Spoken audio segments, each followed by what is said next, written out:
বেগুনের তো কত গুণ, তাই না? আর ছাদে নিজের গাছে যখন এরকম বেগুন ঝুলতে দেখি তখন খুশিতে আর মনটা ধরে রাখতে পারি না।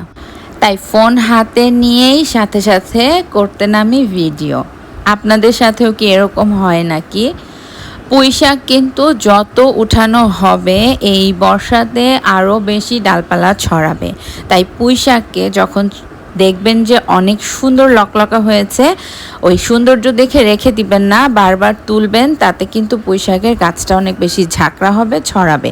আর না তুললে কিন্তু আর খুব বেশি বড় হবে না, ছড়াবেও না। আর ঢেঁড়স গাছের কথা কি বলবো, প্রত্যেকটা গাছের ডগায় ডগায় ঢেঁড়স ধরে আছে। ছাদে গেলে এই সব ফল সবজি দেখে সত্যি মনটা এত ভরে যায়। আর আরও বেশি যখন ভালো লাগে যে নিজের হাতে এগুলো লাগানো হয়েছে, পরিচর্যা করা হয়েছে। এগুলো কিন্তু আমি নিজ হাতে পরিচর্যা করি না, এগুলো করে আমার আন্টি, আমার আম্মু, বিল্ডিংয়ের আরও আন্টিরা সবাই মিলে। কারণ এখানে সবার গাছ আছে এবং সবাই ছাদে যেয়ে এই গাছের পরিচর্যা এমনভাবে করে, আপনি দেখলে মনে করবেন যে এগুলো ওনাদের সন্তান। এগুলো নিয়েই ওনারা পড়ে থাকে, এগুলো নিয়েই ওনাদের সুন্দর একটা সময় কাটে।